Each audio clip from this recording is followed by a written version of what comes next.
어느 목사님이 성도들을 향해 뜨겁게 물었습니다. 여러분 믿습니까? 그러자 맨 앞자리에 앉은 한 청년이 우렁찬 목소리로 외쳤죠. 아멘 믿습니다. 기특하게 여긴 목사님이 그 청년에게 다시 물었습니다. 그러면 무엇을 믿습니까?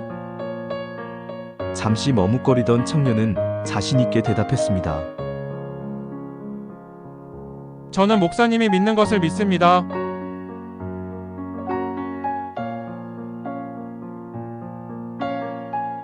이 이야기가 우리에게 던지는 질문, 바로 이것을 오늘의 이야기 주제로 삼아보았습니다.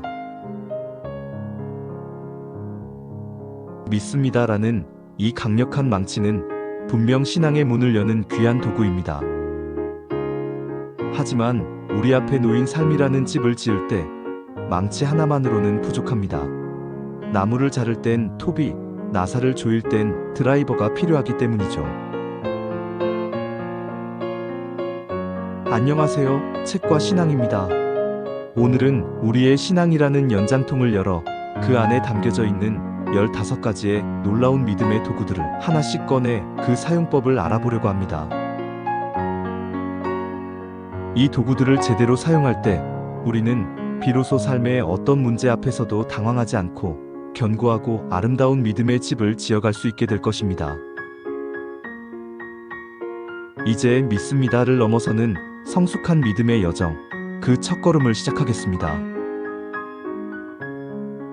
먼저 하나의 도구만 고집할 때의 위험들을 살펴보겠습니다. 우리가 가진 믿음의 도구가 오직 믿습니다라는 망치 하나뿐일 때 우리의 신앙은 몇 가지 심각한 위험에 부딪히게 됩니다. 가장 먼저 마주하는 위험은 맹목성입니다. 생각하기를 멈춘 신앙이죠. 믿음을 묻지도 따지지도 않고 무조건 믿는 것으로 만드는 맹목적 믿음은 모든 이성적 질문과 신학적 탐구를 불신앙으로 여기고 오히려 특정 교리나 지도자를 무조건 믿고 따르는 맹신자를 만듭니다. 그 결과로 왜곡된 가르침이나 비상식적이고 세상적인 요구에도 무방비 상태가 됩니다. 그리고 이런 맹목적인 믿음과 맹신적인 신앙은 자연스럽게 지성적 퇴보로 이어집니다. 깊은 신앙을 위한 질문을 두려워하는 반지성주의에 빠져 복잡한 세상의 문제 앞에 아무런 답도 내놓지 못하는 유아기적 신앙에 머무르게 됩니다. 이런 신앙은 세상의 현실과 동떨어진 신념 체계를 이루게 하며 세상의 조롱거리가 되기도 합니다. 여기서 더 나아가면 믿음의 편협함이라는 위험한 벽을 쌓는 문제로까지 발전합니다. 편협한 신앙은 내가 이해하는 방식만이 유일한 진리라 믿으며 같은 교회 내에서도 나와 다른 신앙의 형태를 쉽게 정죄하고 판단하는 배타주의적이며 적대적인 태도를 가지게 하는 것이죠. 이 편협함은 결국 공감 능력의 상실로 인한 이기주의적 태도를 낳습니다. 자신의 구원 확신에만 몰두한 나머지 고통받는 이웃의 신음에는 무관심하여 믿음을 개인적 위안의 도구로 전락시킵니다. 이러한 신앙관은 세상을 섬겨야 할 소명을 망각한 채 사회로부터 스스로 고립시키는 결과를 낳는 아주 위험한 신앙이 되는 것입니다. 문제는 여기서 그치지 않습니다. 믿음이 기복적인 거래로 변질될 위험성이 매우 높습니다. 내가 믿었으니 하나님은 복을 주셔야 한다는 기복주의에 빠지는 것이죠. 원하는 것을 얻지 못했을 때 믿음은 너무나 쉽게 원망으로 바뀌어 버립니다. 그리고 신앙의 본질인 하나님과의 인격적 교제와 신뢰 관계조차 심각하게 훼손시키게 됩니다. 맹목적이고 맹신적인 믿음의 또 다른 위험은 바로 제한성입니다. 삶은 결코 단순하지 않습니다. 이해할 수 없는 고난과 응답 없는 기도 앞에서 단순히 믿습니다라는 외침 하나만으로는 버텨내기 어렵습니다. 무조건 믿습니다라는 고백이 가끔은 신앙 좋은 것 같이 보일지는 몰라도 사실 이것은 신앙이라는 연장통 속의 다양한 도구들은 다 버려두고 오직 믿습니다라는 망치 하나만 달랑 들고서 인생의 집을 지으려는 것과 같습니다. 그럴 때 섬세한 작업이나 복잡한 문제 앞에서 어쩔 줄 몰라 갈팡질팡하게 되는 것은 어쩌면 당연한 결과이겠지요. 이런 제한적인 믿음은 필연적으로 우리를 연약함으로 이끌어갑니다. 뿌리 얕은 나무가 작은 바람에도 쉽게 뽑히듯 믿음에 대한 깊은 이해 없이 감정과 상황에만 의존하는 단순한 믿음은 약간의 역경 앞에서도 쉽게 좌절하고 하나님을 원망하거나 하나님에 대한 믿음을 포기하게도 만듭니다. 무조건 믿습니다의 가장 무서운 위험성은 신의 이름으로 행하는 폭력적 특성들이 쉽게 나타날 수 있다는 데 있습니다. 믿음의 이름으로 언어적 폭언뿐 아니라 심지어 물리적 폭력까지도 정당화하는 것입니다. 맹목과 편협이 맹신적 신념이 될 때 인류는 역사 속에서 차별과 전쟁이라는 끔찍한 비극을 반복해왔습니다. 그러므로 이런 단순한 믿습니다의 8가지 위험성을 극복하기 위해서는 믿음이라는 보석이 가진 다채로운 빛에 대하여 충분히 알아야 합니다.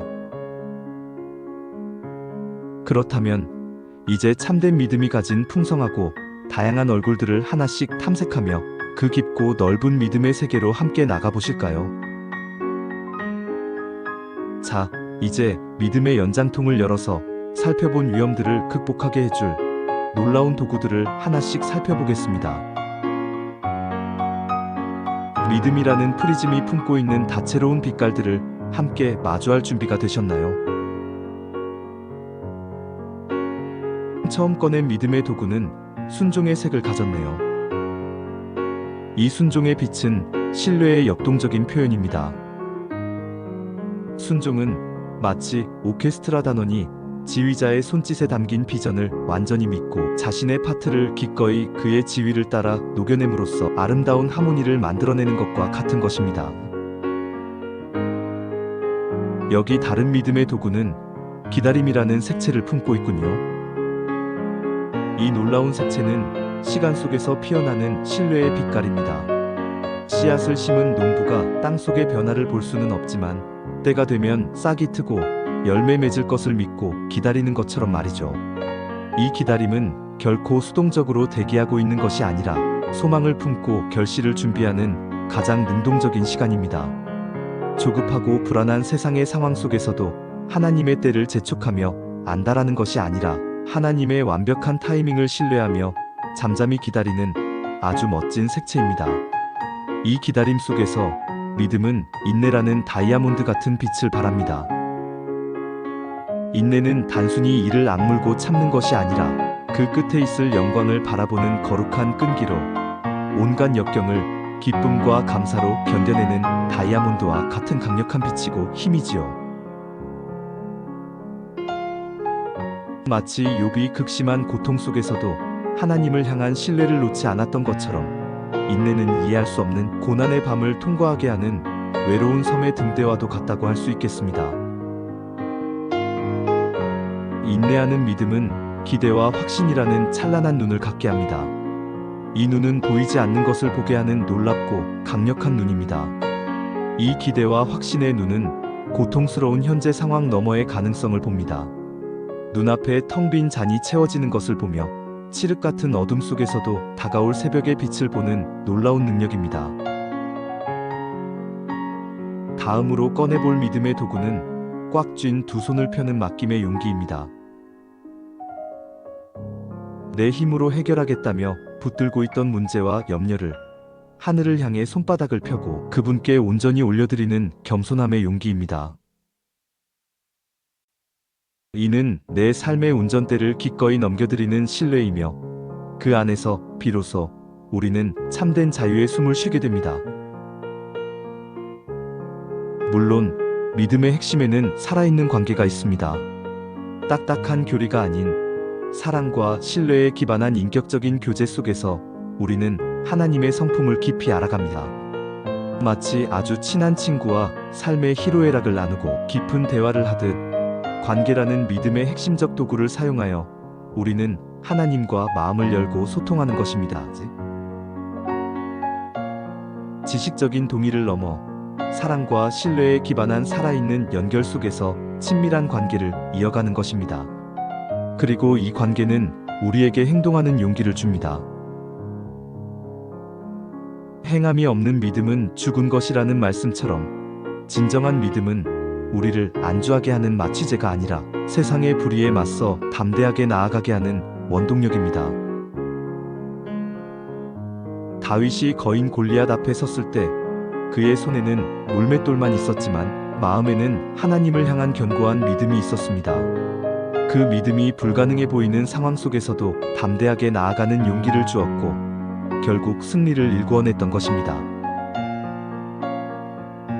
아주 자주 그리고 많이 우리는 의지적으로 선택이라는 믿음의 도구를 사용해야 합니다.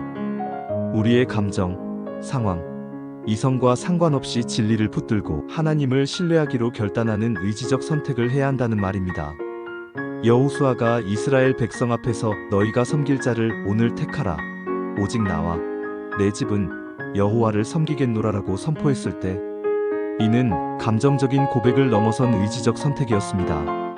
이 선택이 반복될 때 믿음은 감정의 파도를 넘어선 견고한 반석이 됩니다. 이 모든 것의 바탕에는 믿음이 나의 노력으로 쌓아 올린 탑이 아니라 마른 땅에 단비처럼 부어지는 선물이라는 진실이 있습니다. 우리는 그저 두 손을 내밀어 감사함으로 받을 뿐입니다. 이 진실은 우리를 교만의 높은 곳에서 내려오게 하고 모든 것이 은혜임을 고백하는 가장 낮은 자리의 겸손으로 우리를 이끌어갑니다. 그러기에 나의 믿음이 강하다고 자랑할 수 없으며 타인의 믿음이 약하다고 섣불리 판단할 수 없습니다. 모든 것이 은혜로 주어졌음을 알기에 우리는 오직 감사할 수밖에 없습니다. 이렇게 선물로 주어진 이 믿음은 하늘의 자원을 공급받는 통로라는 도구가 되어줍니다. 믿음은 하나님의 무한한 능력과 은혜가 우리 삶에 흘러들어오게 하고 또한 그 은혜가 우리를 통해 세상으로 흐르도록 하는 유일한 통로이자 수단입니다. 아무리 발전소의 전력이 강력해도 전선이 연결되지 않으면 그 전력으로 빛을 낼 수 없습니다. 마찬가지로 하나님의 무한한 능력과 축복은 믿음이라는 통로를 통해서만 우리 삶으로 들어옵니다. 그리고 이 통로는 고정된 것이 아니라 살아 움직이며 성장합니다. 처음엔 겨자씨처럼 작을지라도 말씀과 기도의 자양분을 통해 거대한 나무로 자라나 많은 이들에게 쉼을 줍니다. 마찬가지로 믿음이라는 통로 역시 그 폭과 깊이가 성장하고 확장하며 자라납니다. 그러면 하나님과의 교제와 은혜는 이전보다 훨씬 쉽고 빠르게 오가게 될 것입니다. 성장하는 믿음은 내면의 확신을 입술로 선포하는 강력한 도구를 갖습니다. 선포는 단순히 어떤 사실을 전달하는 것을 넘어 영적인 현실을 창조하는 힘이 있습니다.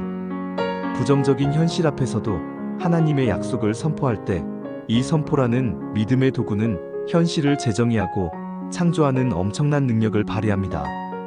이 선포가 능력을 발휘하는 것은 선포하는 시선이 늘 문제보다 크신 하나님을 바라봄에 있기 때문입니다. 풍랑을 보던 시선을 예수께 고정할 때 물 위를 걸을 수 있었던 베드로처럼 우리의 시선을 믿음의 창시자요 완성자이신 예수께 고정할 때 모든 상황을 뛰어넘는 평안과 능력을 경험하게 됩니다. 이렇게 하나님을 바라볼 때 우리 마음에 찾아오는 믿음의 열매가 바로 평화입니다. 이것은 세상에서 말하는 문제가 없는 상태로서의 평화가 아니라 오히려 폭풍 속에서도 흔들리지 않는 내면의 깊은 고요함과 안정감의 평화입니다. 폭풍우가 몰아치는 바다의 표면은 거칠지만 그 깊은 곳은 여전히 고요합니다. 평화라는 믿음의 도구는 우리 영혼의 닻을 이 깊고 고요한 하나님의 임재 안에 내릴 수 있도록 우리를 도와줍니다. 그렇게 영혼의 닻을 하나님의 임재 안에 내리게 되면 우리의 모든 믿음의 여정, 가장 깊은 곳에서 우리는 기대 누움이라는 지극한 안식을 발견하게 됩니다. 이는 살기 위해 발버둥 치던 것을 멈추고 나를 붙드시는 은혜의 부력에 몸을 온전히 맡긴 채 물 위에 평안히 떠오르는 것입니다. 더 나아가 폭풍우 치는 배 안에서도 선장이신 주님의 안전항해 능력을 믿기에 우리는 삶의 모든 염려를 내려놓고 깊은 잠을 이루는 영혼의 고요함을 누리게 되는 것입니다. 이러한 평안은 내가 나를 붙들려는 집착을 포기할 때 비로소 그분이 나를 온전히 붙드시는 믿음의 절정입니다. 어느덧 믿음의 15가지 도구들을 다 살펴보았습니다. 그렇다면 이 다채로운 도구들은 우리가 처음에 이야기했던 위험들로부터 우리 영혼을 어떻게 지키고 성장시킬까요? 먼저 묻지 말라 강요하며 생각하기를 멈추게 했던 맹목의 위험을 떠올려 봅시다. 맹목의 어둠은 살아계신 하나님과의 관계라는 빛을 만날 때 사라집니다. 관계는 일방적이고 맹신적인 복종이 아니라 인격적인 대화이기 때문입니다. 우리는 그분께 묻고 듣고 때로는 씨름하며 그분을 더 깊이 알아갑니다. 또한 믿음이 평생에 걸쳐 성장하는 나무와 같음을 받아들일 때 우리는 겸손하게 배우는 자세를 회복하고 지성의 퇴보를 막을 수 있습니다. 우리를 판단하고 고립시켰던 편협한 믿음의 차가운 벽은 어떻게 허물어야 할까요? 바로 믿음이 머릿속 신념을 넘어 이웃을 향한 구체적이고 적극적인 사랑과 섬김의 행동으로 변해야 합니다. 자기 믿음의 성을 지키는 데 급급했던 신앙에서 세상의 아픔 속으로 들어가는 용기로 바뀔 때 우리와 그들을 나누던 벽은 무너지고 그 자리에 공감의 수로가 열리고 관계의 다리가 연결되기 시작합니다. 삶의 폭풍우 앞에서 쉽게 원망하고 무너지던 기복적인 믿음과 연약한 신앙은 어떻게 될까요? 우리는 이제 더 강력한 도구들을 가졌습니다. 하나님의 완벽한 때를 신뢰하며 폭풍을 견디는 기다림의 닻을 내리고 고난의 의미를 묻는 인내의 돛을 올립니다. 그리고 마침내 내 힘으로 어찌할 수 없는 파도 앞에서 운전대를 온전히 맡겨드릴 때 우리는 더 이상 거래의 실패와 응답의 더딤에 좌절하는 승객이 아니라 어떤 항해에도 평안을 잃지 않는 성숙한 순례자가 될 수 있습니다. 신의 이름으로 폭력을 정당화하기까지 했던 가장 무서운 위험, 바로 교만은 어떻게 다룰 수 있을까요? 그것은 나의 믿음이 스스로 이룬 공로가 아니라 은혜로 거저 주어진 하나님의 선물임을 깊이 깨닫는 순간 무장해제됩니다. 내가 빛의 근원이 아니라 그저 빛을 전하는 통로일 뿐임을 인정할 때 우리는 다른 이를 심판하던 손가락을 거두고 오직 감사와 겸손으로 두 손을 모으게 됩니다. 이처럼 믿음의 다양한 도구들은 단편적이고 편협스러운 신앙의 위험들을 막아주는 추상적인 개념이 아닙니다. 우리의 삶 속에서 구체적으로 작동하는 살아있는 실제적 능력이며 우리를 지키는 견고한 방패의 역할을 합니다. 그렇습니다. 믿습니다라는 고백은 분명히 신앙의 출발을 알리는 아주 소중한 출발점인 것이 틀림없습니다. 하지만 건강하고 성숙한 신앙은 오늘 우리가 함께 살펴본 이 다채로운 도구들을 사용하여 그 점을 선으로 이어내고 면을 만들어내어 마침내 삶의 모든 영역을 아우르는 풍성한 입체적 인생의 집을 지어가는 과정이며 믿음은 집을 짓는 모든 과정마다 적절히 사용해야 할 다양한 도구입니다. 이 15가지 믿음의 도구들을 우리의 연장통에 잘 갖추어 둘 때 그리고 적재적소에 제대로 잘 사용할 때 우리는 더 이상 맹목과 편협의 함정에 빠지지 않을 것입니다. 그리고 삶의 어떤 시련 속에서도 흔들리지 않는 깊고 넓은 믿음의 건축가로 견고히 서게 될 것입니다.